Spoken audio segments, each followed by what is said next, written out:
You're watching the Sports and Political channel of LB. If you're not a subscriber to this channel, make sure you hit the subscribe button, hit the like button, and share these videos on your social media platforms. And before we get down to business, I'm going to give a salute to the homie 78 Sports TV, my brother Ticket, and my other brother, Too Raw for TV, for their perspective about this particular topic. And I'm going to give my twist, my take on this whole situation involving Zion Williamson. Let's get down to business. So, the New Orleans Pelicans lose in the play-in game to the Oklahoma City Thunder to the tune of 123-118. Now, before January 2nd, this was the record of the New Orleans Pelicans, and the team was playing great. There was even talk about this team making a deep playoff run. And you even had some people go to the extreme and said this team could possibly go to the NBA Finals.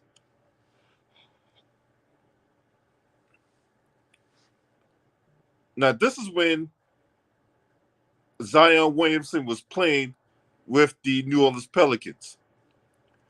In a game against the Philadelphia 76ers on January the 2nd, he suffered a hamstring injury. They would go on to lose that game. And since January 2nd, the New Orleans Pelicans had a record of 19-27. So they go from a team that was one of the top teams in the Western Conference to a team that was fighting just to get into the play-in game.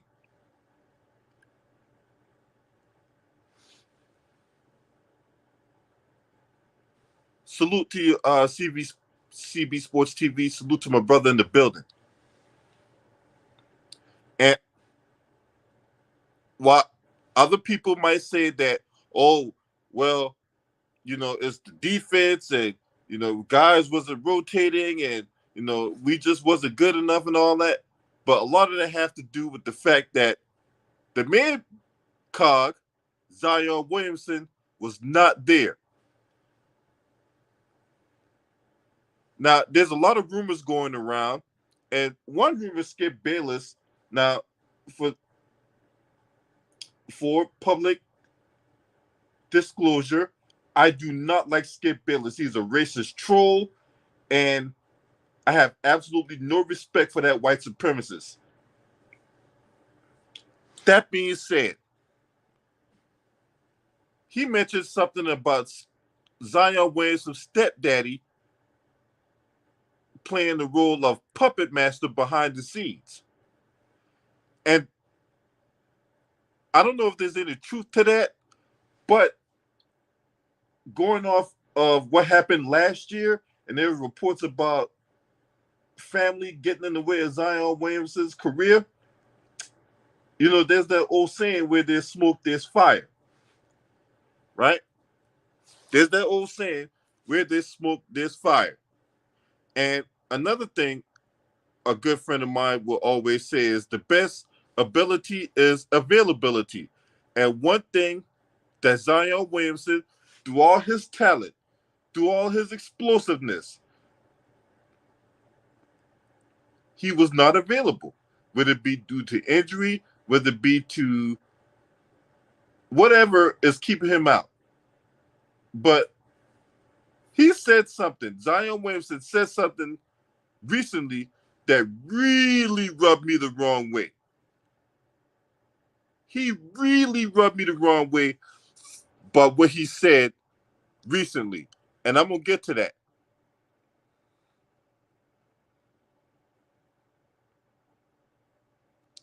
I read an article coming from the Defector, right? And this is what the article said. For the first time in weeks, Zion Williamson appeared in the Pelicans' public pregame warm-up. He worked up a light sweat and threw down a windmill dunk. So if he's working up a light sweat and throwing down windmill dunks, then why is he not playing? He did not appear in the play-in tournament game that followed, and his Pelicans ended their season with a 123-118 loss to the Thunder. Technically, Williamson was on the injury report, ruled out with a hamstring injury, but as he explained in a meandering presser on Tuesday, it wasn't the hamstring at issue so much as his mental preparation. This is what he said that rubbed me the wrong way. If I was to go out there, I would be in my head a lot. I would hesitate on certain moves, and that could affect the game. So you not being out there didn't affect the game? I mean, listen how stupid this sounds. This sounds like a prima donna here talking. If I was to go out there, I would be in my head a lot. I would hesitate on certain moves, and that could affect the game. So you not going out there. You don't think you're in your head a lot, not going out there, not having the confidence of going out there? You hesitating to get out on the court. You don't think that's affecting your team? This sounds like a self-serving individual right here. He goes on to say this: physically, I'm fine. Now it's just a matter of when I feel like Zion. All right, so at what point do you gonna feel like Zion Williamson, huh? At what point? Because right now you're starting to sound like Ben Simmons. And I don't want to put you in that man's category, but you sound just like Ben Simmons. I know the atmosphere I'd be in based on playoff experience. So now it's just a matter of when I feel like Zion. What? So, once again, when are you going to feel like Zion Williamson? Get your ass out of here. They need to trade this man. They need to trade this man. What's up, Ellis Heron, Carla Jenkins? This is unacceptable. You just signed a max contract. You just signed a max contract. And this how you want to conduct yourself? Now, there's people who has to go to work every day, working far more hours, getting paid far less money. All you got to do is dribble a basketball and put it in the goal. And just because you don't feel like yourself, you can't get out there and help your teammates who's out there bleeding, sweating, crying just for an opportunity to compete for an NBA championship. And you want to take this approach by saying that, well, I don't feel like myself. So just because I don't feel like myself, I don't want to get out on the court because, that could really impact my teammates. And you not being out there is impacting your teammates, you dumb fuck.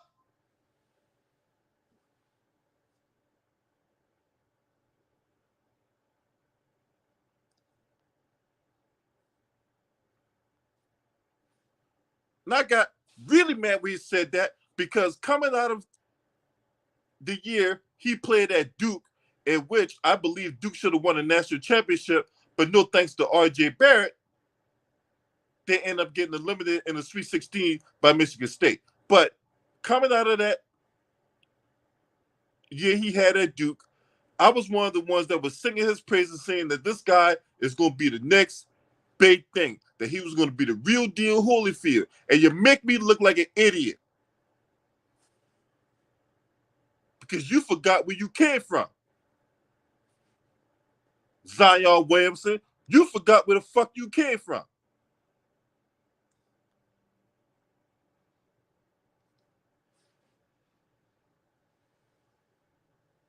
A reporter asked if there were any specific benchmarks that he needs to hit. His reply, paired with a dry smile, I don't feel like there's any specific benchmarks for being Zion. It's just a matter of when I feel like myself. What? So I ask you again, when are you going to feel like Zion Williamson? When you out of New Orleans? When you're traded to the Knicks? When you get traded to the New York Knicks or something like that, that's when all of a sudden you're going to feel like Zion Williamson? What kind of an answer is that to that specific question? it was not the type of conversation that left Pelicans fans with any kind of hope. If it's in God's plan for me to be who I feel like I should be, then it is in His plan. If not, I'll live with it.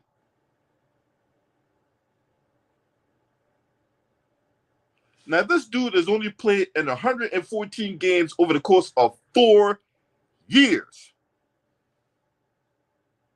That's how long he's been with the Pelicans. He's only played in 114 games. And you want to throw God into the mix? So you're going to just misuse the Lord for your own personal vanity, right?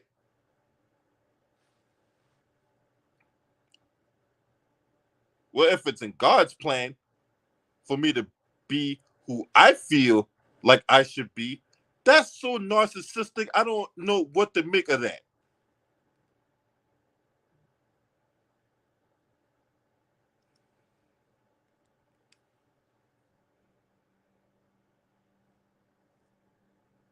And Zion has put David Griffin in a really tough spot. He did.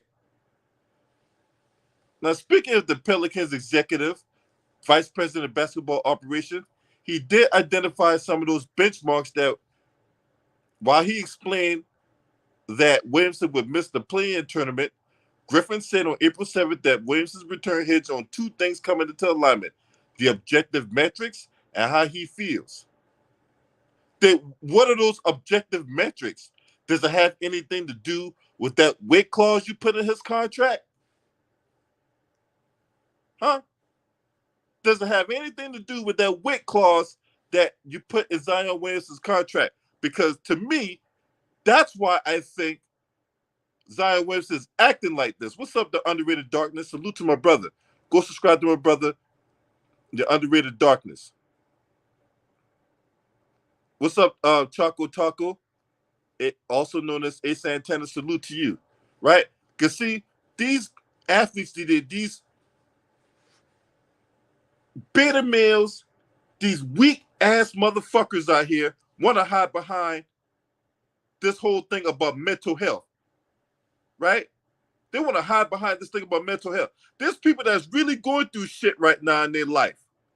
And for you guys to use this goddamn on mental health as an excuse for you not to get your ass out there and do your goddamn job is disrespectful, is disingenuous, and it's very disappointing.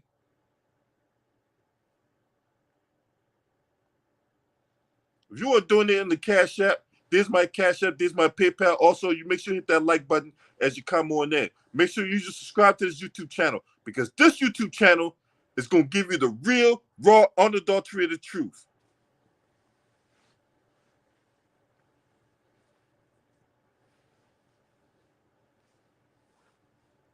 Now,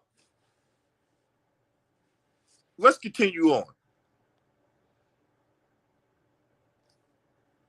Now, he offered examples of these metrics: speed, flexibility in the weight room, strength, his response to exercise. Well, he was good enough to do windmill dunks, and he was good enough to pull some people up and do a couple of moves and stuff like that. He didn't look injured to me. That hamstring looked pretty fine to me. From the video I saw,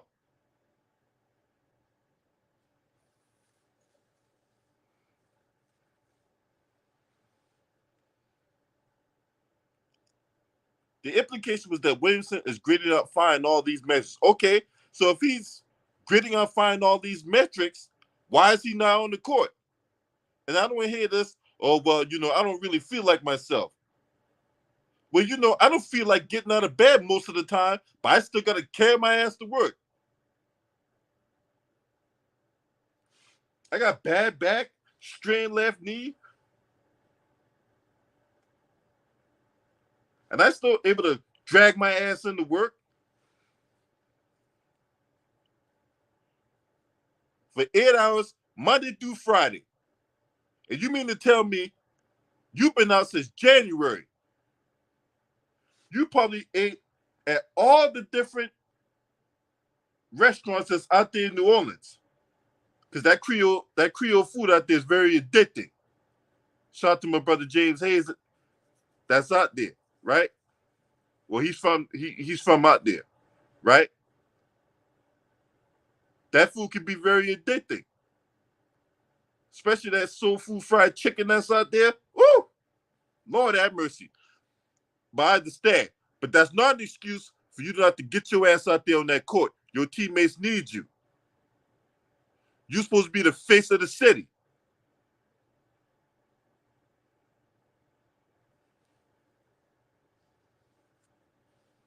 When the New Orleans Pelicans won the draft lottery that year, you came out of Duke.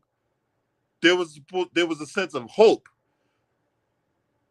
You were supposed to be the guy that was the franchise-altering type player that they invested so much in. At some point, the training wheels has to come off. I did a video last year comparing him and John Morant. And that video I did was called Worth the Hype versus a Hype Job. John Morant, through all his bullshit, through all his shenanigans and all that, he's worth the hype. He's worth every penny that the Memphis Grizzlies is paying him. Now his conduct has caused him to give some of that money back, but you can't deny John Morant's impact on the Memphis Grizzlies. You cannot deny the fact that with John Morant on that court, that man is a major problem for opposing defenses.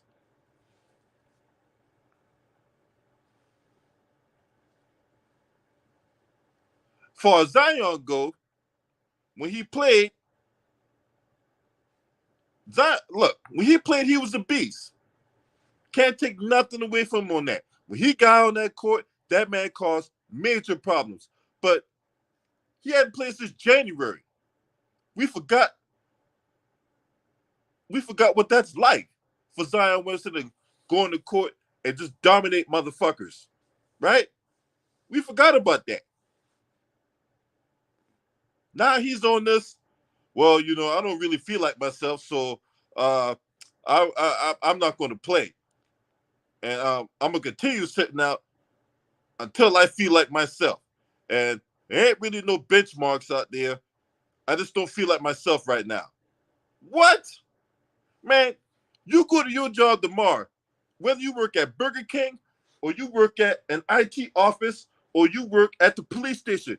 You go to your job tomorrow and be like, you know what? I don't feel like myself today.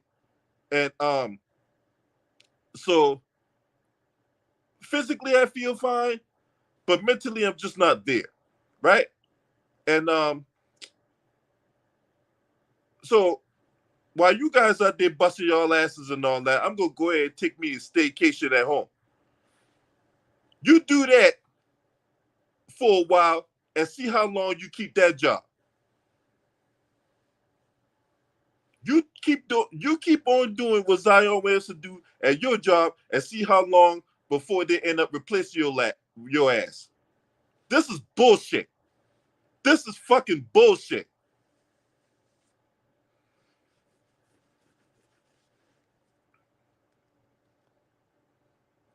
I know my brothers were saying trade him, but here's the question I throw out there to everybody that's saying that, oh man, we need to trade Zion Williamson. Okay, should you trade Zion Williamson, what are you going to get in return for him? Because it's real easy for us to say, oh man, we need to trade him, right? But what are we going to get? What is the Pelicans going to get back for this man? Because anybody that trades for him, right? Anybody that trades for Zion Williamson, there's going to be a whole bunch of questions that these people are going to ask. Is he committed to the game? Is he committed to getting in the gym? Is he committed to... What is he committed to? Is he committed to himself or is he committed to the team and all that? This dude has only played in 114 games in 4 freaking seasons. They are not going to get the same or if not equal return or better return for Zion Williamson. They're just not. What's up, G Nation? Nate Shepard, Gideon.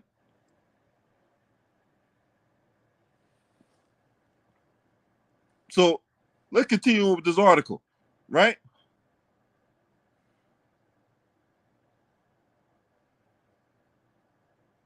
He said, when these things converge, he can advance to the next step. They haven't converged for him to do that. He has not advanced to the next step, and his next opportunity to prove that he has on the public stage is in October. That's when the regular season for 2023-2024 begins. At his peak, he's an all NBA talent.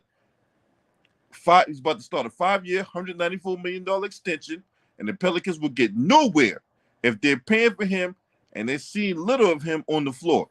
After Wednesday's loss, Pelicans guard CJ McCollum, who scrapped through several months with a thumb injury and then another few weeks with a torn labrum, was asked to reflect on the season in which he scarcely got to play alongside co-stars Williamson and Brandon Ingram. He said this: if you told me we played 10 games together this season and win 42 games, I would have said that's crazy. But for us to be successful in the future and long term, we got to be able to play together. We need our best players on this court. We need to be able to play extensive minutes together, especially meaningful games and big games. For us to contend for a championship and make a real playoff run, that's what it's going to take. Larry Nance Jr., who took to Twitter, also missed the play-in game with an ankle injury, didn't want anyone to believe that the Pelicans were looking at Williamson skeptically.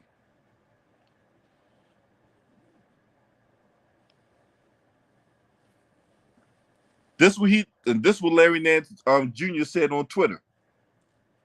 No one in our locker room is looking at Z any type of way. We're with him every step of his rehab and support his process physically and mentally. Don't listen to people saying things just to get views.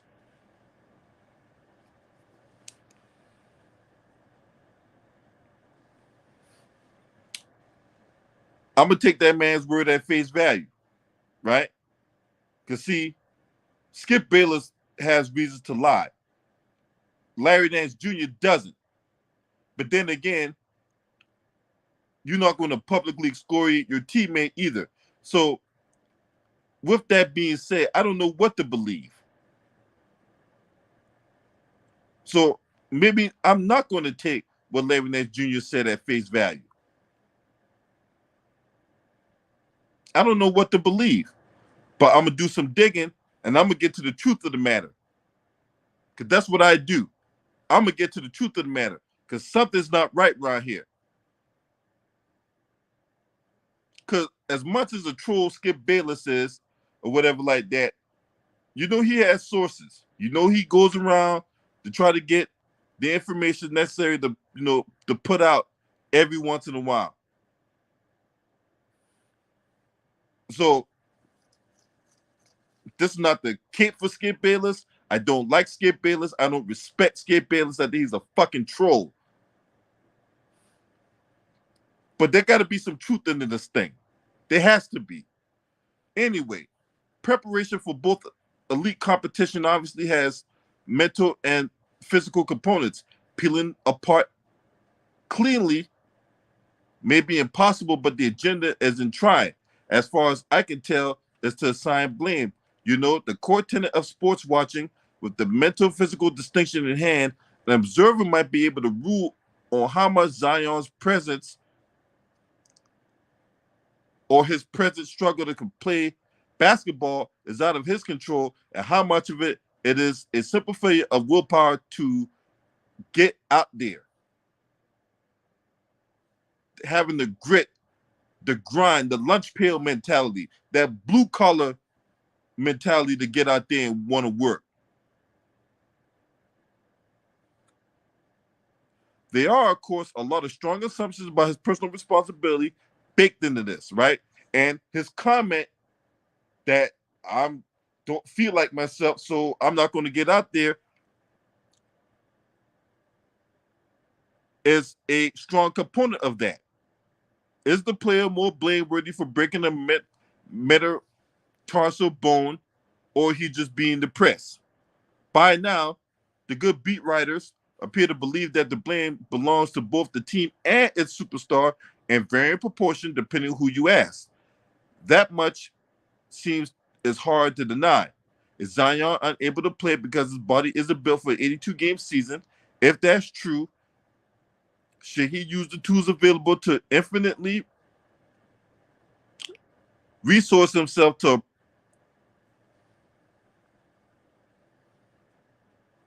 resource his body or whatever like that to change his composition? In other words, he needs to lose weight, put down the fried chicken and the joystick, and pick up a dumbbell. Should the Pelicans be offering better guidance? Has he been rejecting the guidance? Do his nightmares recovery timelines have as much to do with the severity of his injuries as with difficulty of staying in decent condition while sidelined? Does he particularly like playing basketball for a living? Has Zion Williamson entered the Naomi Osaka zone? Do we call it the Naomi Osaka zone when we have a similar athlete like Ben Simmons? Some of these questions will be clarified in the offseason. I want to know what the precise breakdown is here. Is it organizational dysfunction? Is it bad luck? Is it a personal disengagement? Is it his family coming into the mix, getting into his ear? What the fuck is going on?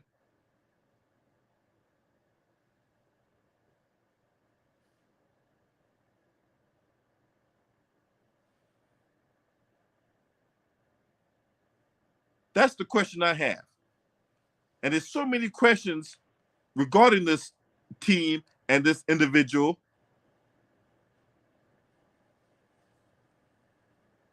And the only thing that we have to our advantage is time. Because I believe time reveals everything. Time will reveal everything.